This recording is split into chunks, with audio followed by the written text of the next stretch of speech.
Good morning. It's Thursday morning, and we are at the bridge for wisdom from the book of Solomon, the book of Proverbs. And this morning, the verse from Proverbs chapter 18 is about friendship. We've talked a lot about friendship, both from the Sermon on the Mount, the words of Jesus, and also in the book of Proverbs, the words of Solomon. And this morning, we're looking at friendship because, friendship, when it is close, maybe you have a best friend, it is such a gift to have a true friend. But sometimes friendships can suffer.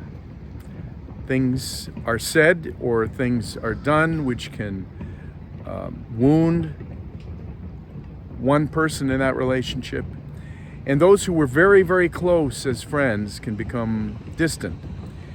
And over time, if there's no forgiveness, if there's not love and humility, which cover a multitude of sins, those words or those actions can be the source of resentment. And what had been a close, warm friendship can harden into resentment like a strong city wall or the bars of a castle. Here is the scripture from Proverbs chapter 18, verse 19. A brother offended is as unyielding as a strong city, and quarreling is like the bars of a castle. In 2 Samuel, God tells us the story of a father and a son relationship. The father was the great King David, and the son was Solomon, his third son. Solomon, of course, not Solomon, but Absalom was a handsome man, flawless, we're told, from head to toe. He had everything going for him. He was the king's son, after all, and he had many gifts. And one day, that father-son relationship took a turn for the worse, because Absalom had a sister, a beautiful sister named Tamar. And he had a half-brother named Amnon, and one day Amnon, Absalom's brother, went in and raped his sister. This is a disgusting family story. But Amnon raped Tamar and then sent her away. Absalom was, of course, angry that he had done this to his sister, and Absalom took Tamar into his house to shelter her. And he waited because he thought that David, his father, would punish Amnon. David knew about it, but David did nothing. And Amnon waited for him to punish his brother. Waited for 2 years, and then finally he took matters into his own hands.